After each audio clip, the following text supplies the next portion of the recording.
Today we're talking to Henrick Kunkeyani.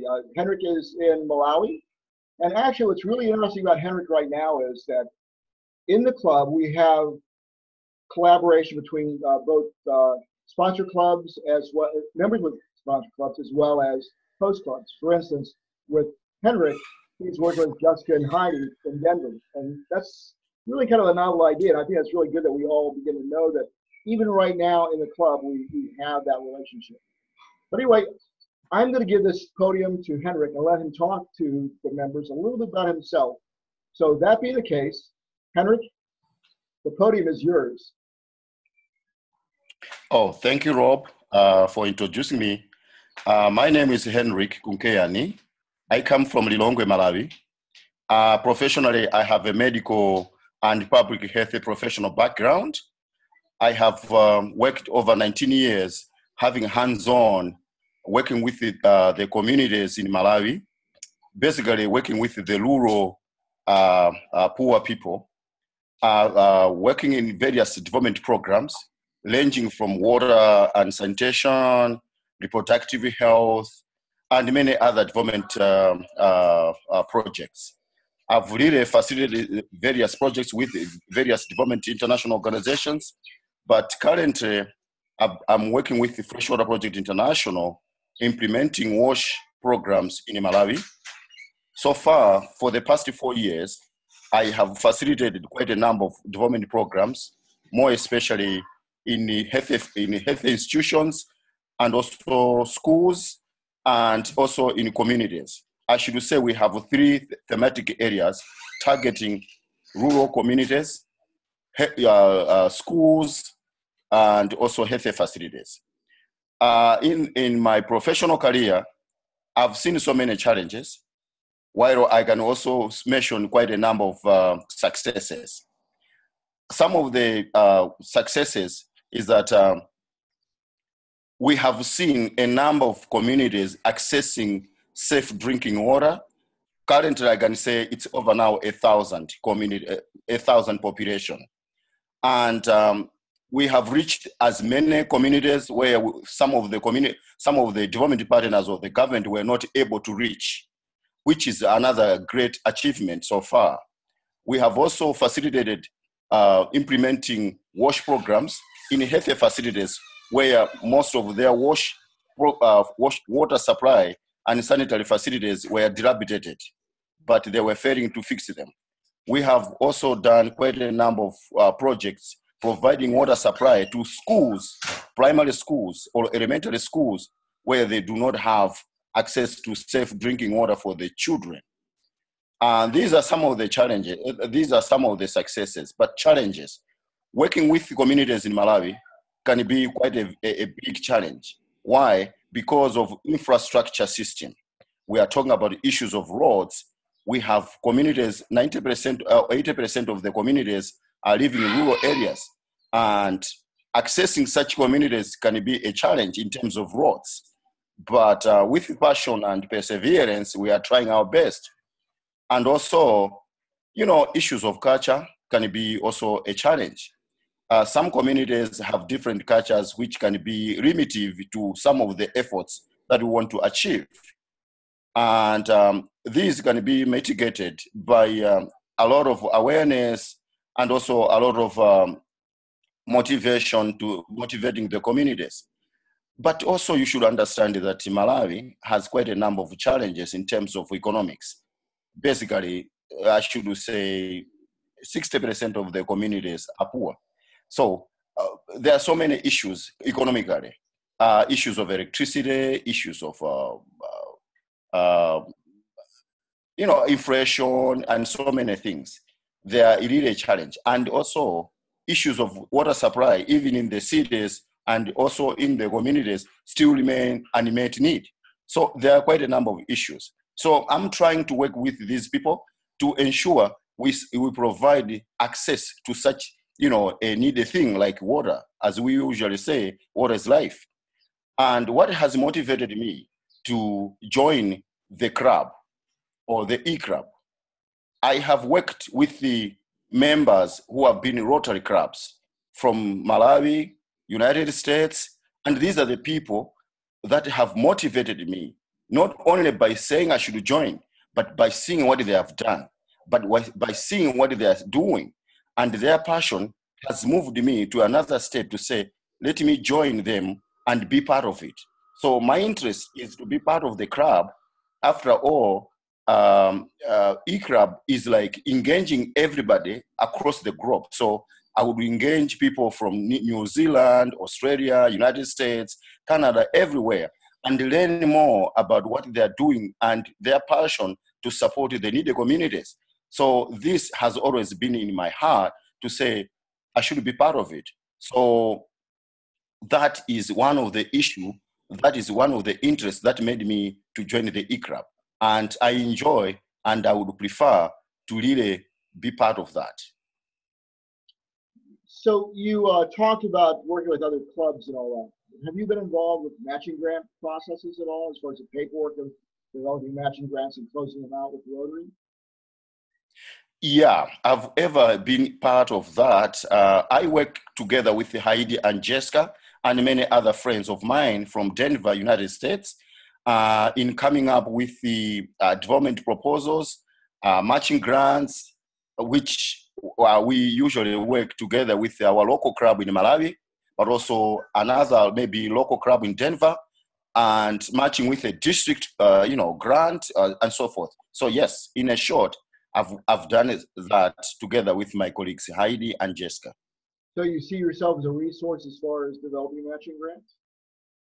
I tell you, if we say, oh, it's so much. Yes, I am a resource. Actually, most of the members in Denver, because I'm familiar with the Denver, I'll be very familiar with the New Zealand and others because of my engagement with those people. So yes. So we talked about. I am familiar. Okay. We talked about cultural issues, that impact water projects. You said you acknowledge that. Can you give some examples of some cultural issues that might be obstacles or create some sort of inertia to doing a project with a village? Yeah. Yeah. Some of the cultures, people who are used to drinking water from the river and enjoying water, drinking water with the maybe animals and the like. And then when you come and drill a borehole or provide them a protected source, they usually think that it's not a good water, it's not tasty, and to them it's not healthier. And you are going against their principle or their ancestors because they are born taking this, and it can be a challenge. But what you need to do is really to sit down with them, do a lot of awareness and so many things, sometimes to engage them, to understand and appreciate. So yes, these are some of the cultures. Some cultures would say they don't want somebody to like influence their culture, to say I should be honest, like maybe a white man, they'll say, who is this guy? No, we don't know him. And maybe he's bringing something against our principles or against our culture. So those are some of the issues in the very typical communities. But it's not everywhere in Malawi, but some communities which are very hard to reach communities, they still have that culture where it can be very limited to some of the developments. I couldn't help but smile when I heard you talk about the river, because I was involved in a project in Guyana where we were working with the Amerindians. And when Yes. we got there, we saw a well, but it was overgrown. And so we were wondering, well, what's the problem? Is the well broken? And we went to the well, and it was working perfectly, absolutely perfectly. So we went to the chief of the village, and we asked her, well, why don't you drink water from the well? And she was like, oh no, that tastes terrible. It tastes like rust. We like to drink water from the river because it's sweet water. It's actually, it had tannin from the vegetation, all that stuff. So it had a really nice sweet taste. They knew intellectually that when there was a rain, and the water came down from the hills and went past the latrines into the river, that they got sick, and they knew that, but they preferred the river water over the well water. So the whole idea of education and trying to move that cultural paradigm is really important. I mean, so I couldn't help but smile when you said that, because it brought me back and gave me a real quick flashback of working in Guyana. So that was really neat that you said that. You mentioned that you have a health background. Is it public health? Is it medicine? What are you involved in? It's in both. Initially, I was trained as a medical technician. We usually call them in Malawi, because those days, like maybe 20 years going down that side, we used not to have a lot of doctors. Most of our doctors were trained outside Malawi. So the government introduced a program which was training local people to do like medicine, more like a second doctor. So that was my profession. So what I did was I did a diploma in clinical medicine. So I was able to do operations and do other medical related matters. So I was able to diagnose, treat, and provide support to the patients. But I worked for a few years when I had a passion to do public health. So I was interested to go in the villages, provide education, health education to the communities, to ensure we do preventative measures in the areas where there was a big need, more especially protecting the people from cholera. How can they do that? And so forth and so forth. So, and then I did my bachelor's degree in health science education. So that's what motivated me to continue doing work in the area of public health.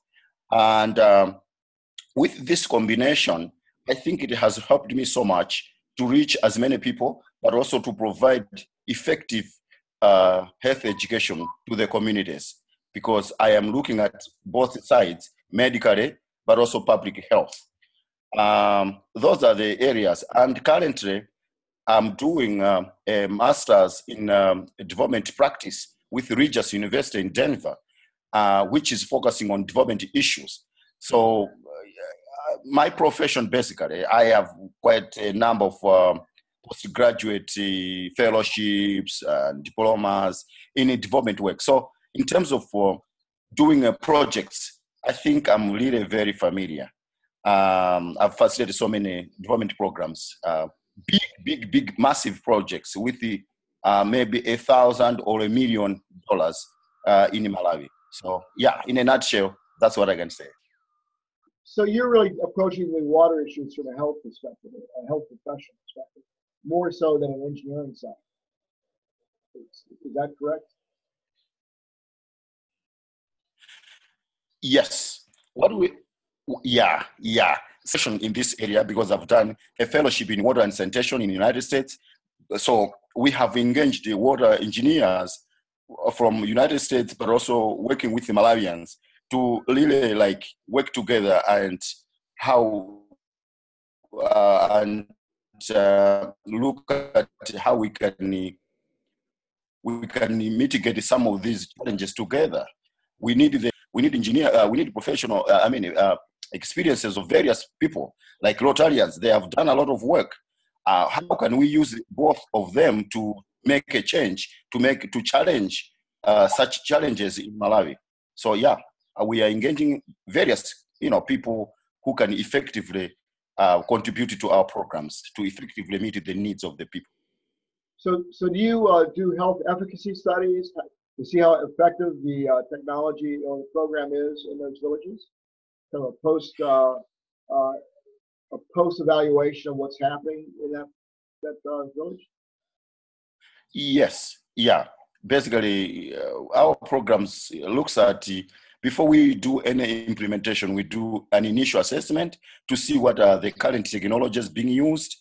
Is it local or is it international? And how effective is it? How effective it is. In Malawi being I should say 65% or 70% is rural.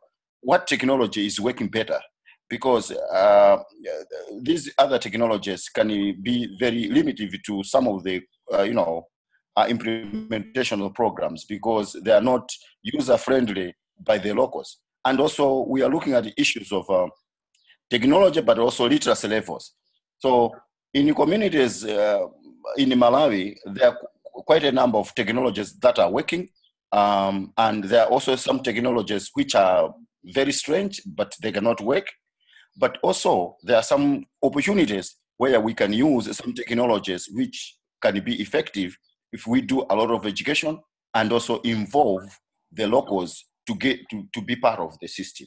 So if you ask me, yes, we do assessments and check what technology is available and is it working? How can we improve it? So from a health professional side, what pathogens are you seeing in the villages? What are you actually trying to filter out of the water? Is it organic, inorganic? What are you seeing as far as what you're trying to disinfect?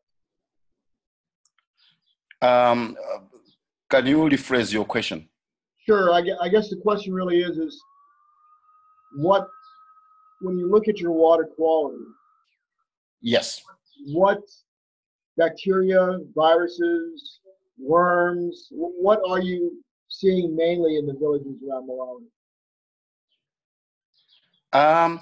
Usually, indeed, most of the water which is like unprotected, which is coming from unprotected source, they are infected or contaminated by basically bacteria.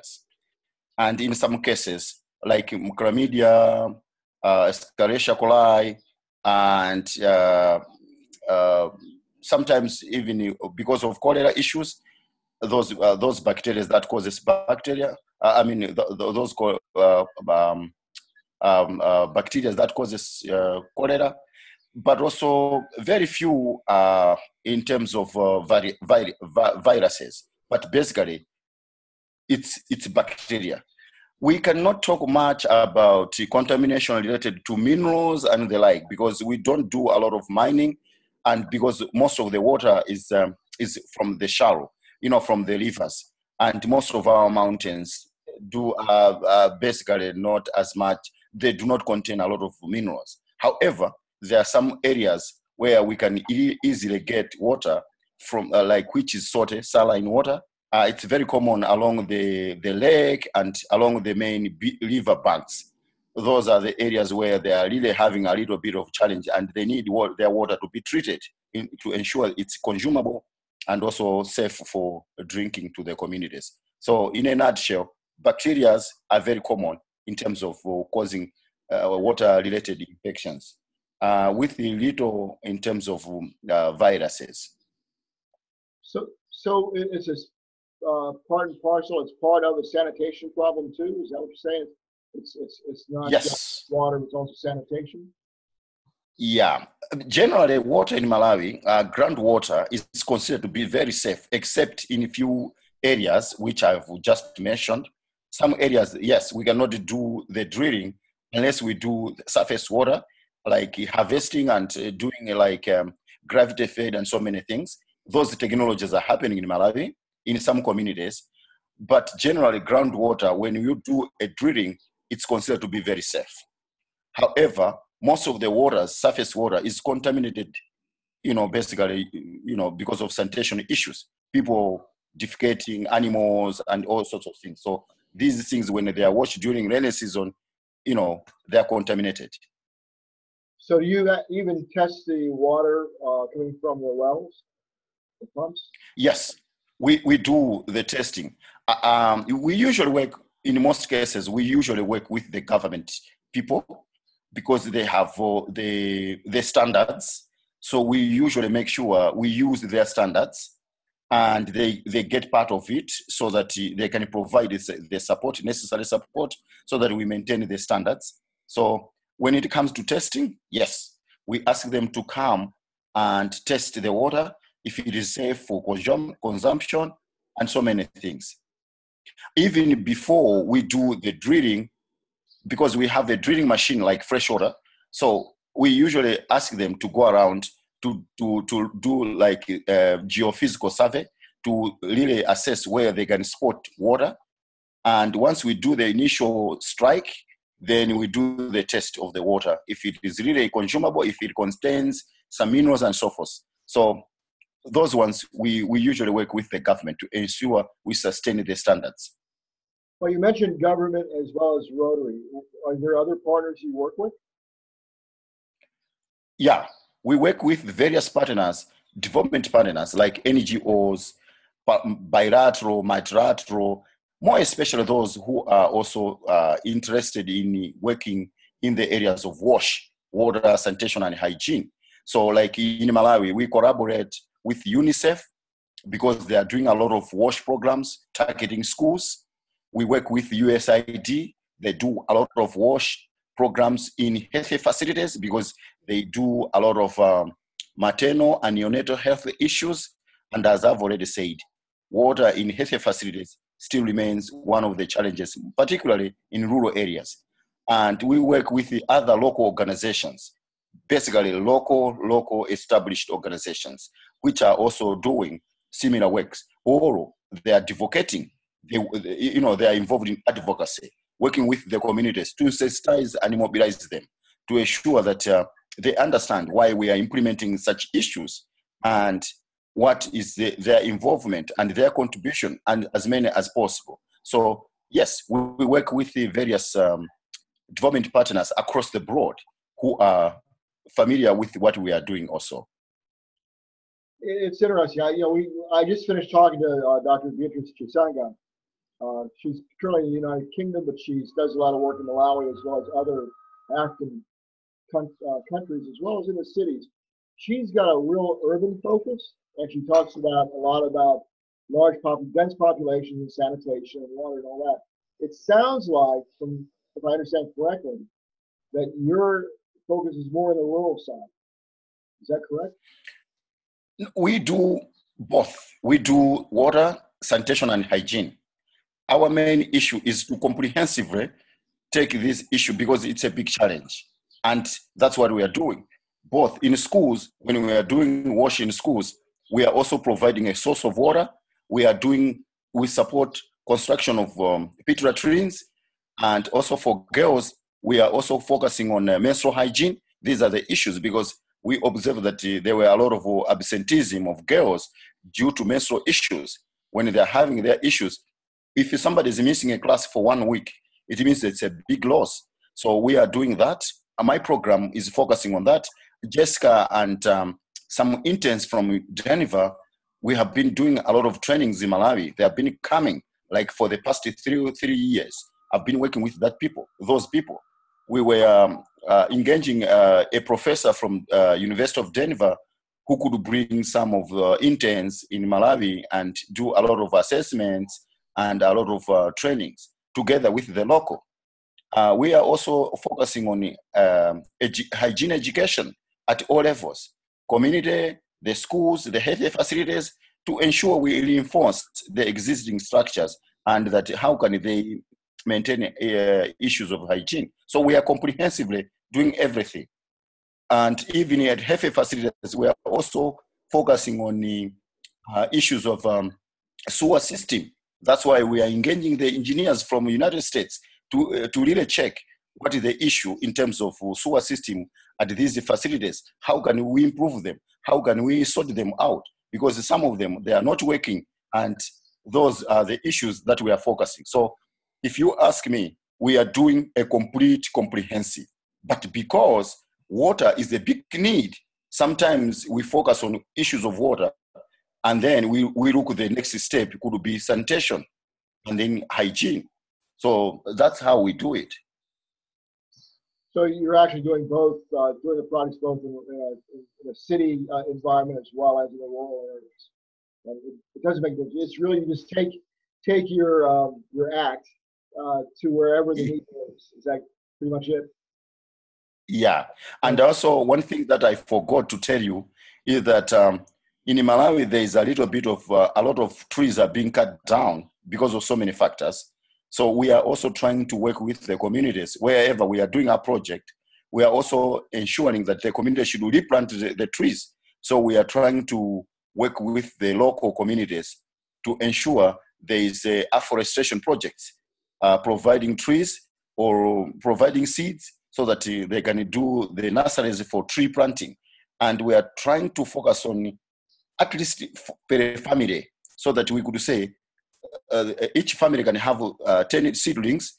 One of them or two of them should be fruits, because they need to see the benefits of that tree. And those are some of the issues that we are also focusing in our program.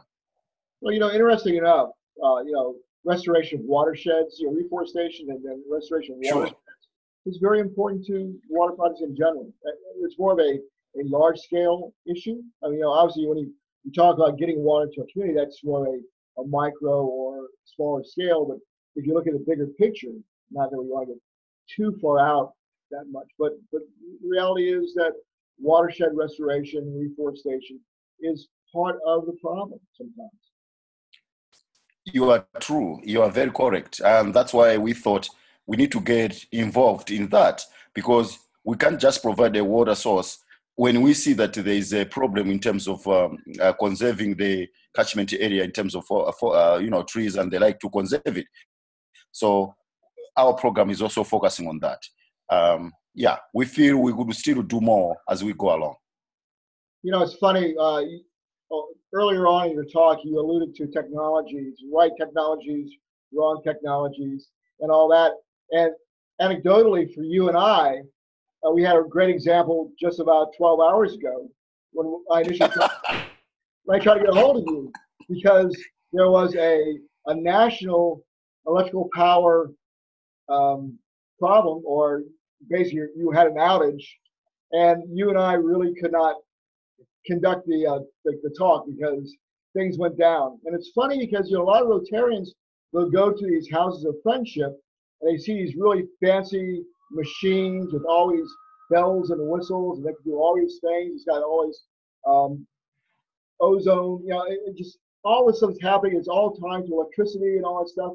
And sometimes they need to realize the realities of the location they're going to. That in a lot of developing countries, it's not just in Malawi, but electrical power is transient, and you cannot always rely on that. And I thought it was really kind of funny seeing you talk about the power outage. And actually, when we started, I said, Henrick, turn your monitor on. Yep. It is on. It's dark. It's night. I have no power. Yeah, that has been a challenge, I tell you, in my country. The challenge, it's really getting worse, because as I'm speaking now, I don't have electricity. I charge my computer because I usually use a genset, but I cannot use it during the day. So sometimes it's really pathetic. And, the issue of electricity has affected so many lives, both rural and also in the cities. Not only in terms of water supply, but so many issues, because you talk of electricity is also part of life, because it's women in Malawi, we usually use maize or corn for food, and they cannot go to a mill to grind because there is no power. They are using hands to pound the maize. So it's really very bad. But you are looking at economic issues, small scale businesses which they are using for welding and all sorts of things. These businesses are shut down. And even the water supply in cities, because we depend on electricity, it's still affected. And life is really tough now in terms of electricity, because it has affected many, many economic areas. These are issues now that we need to be thinking. Well, why are the communities, we usually don't use a lot of electricity, but I am thinking, why can't we think ahead and start using other technologies which are trying to mitigate issues of these like hydropower issues? Maybe we go solar, or we go other easy technologies. People are trying everything. So these are the issues, Rob, that we need to bang our heads and start thinking ahead, because we are frustrated with these current electricity issues. Sometimes I cannot go to the office because I don't have electricity. I cannot talk to you like last night because of electricity. Sometimes I fail to have important meetings with the other donors from United States, from other parts of the world, because I'm not able to talk to them on Skype or on Zoom because I have no electricity. So it's an economic hindrance, and it's affecting everybody, both rural and also city life. It's in a mess, I should say. But anyway, the government is trying its best to mitigate such challenges, but it may take a little bit of a time. Well, it's funny because, one of the big buzzwords in doing WASH projects, of course, is sustainability nowadays. And when you talk about sustainability, you've got to begin to talk about resiliency. In other words, what kind of a system is resilient, can last around, can keep operating no matter what happens. And so that was a great example of resiliency or the issue of resiliency and how technologies are affected by that. Well, all in all, knowing that you have no electricity in your house right now and that your poor laptop is working off its battery, I guess I need to call this conversation to a close. So at least you have some power to keep working, right? That's okay. That's okay. Yes. Okay. Well, it's been a great time talking to you, Henrick, and I really enjoyed it. I think that once our members kind of listen into these conversations, we learn a little bit about each other, and I think it's pretty obvious on your side. We've got people that are engineers and all that stuff, and we have some people that are now anthropologists talking about various ethnographic issues and all that stuff. But on your side, you kind of approach it from the public health side. And again, and you mentioned it, water is sort of a multi-headed hydra. It really requires a multidisciplinary team to look at the issue from all different sides. Obviously, there's the technology side, but public health is very important. And it's a way we begin to understand the effectiveness of the program. I mean, at some point in time, we've got to do studies at the tail end to see if we're really making any progress in terms of public health. So, obviously, you're a very valuable member to the club. Thank you so much, and I really appreciate for having this talk. It's another eye-opener to me, and I hope we'll continue doing the same to ensure we share and also link in terms of providing support to the needy communities. I like the sometimes I have been dormant a little bit because of so many challenges, but I think I've taken another step to ensure I get being part of the system. So wake me up in case I'm sleeping, but I'm always available to ensure we meet we mitigate such challenges. And I'm available. I'm a resource in many ways. I've over 19 years experience in project management. So water is one of them. So let me know how we can work together as a team.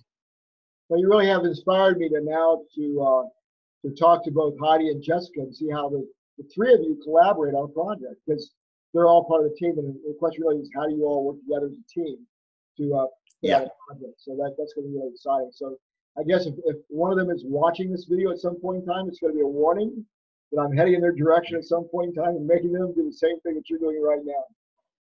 Yes. But that being said, between the two of us, you need to shut that computer down, save your battery, and I'll talk to you later on. Thank you. Have a good night, and let me enjoy my day then. You have a great day, Henrick. Bye-bye. Thank you. Bye-bye.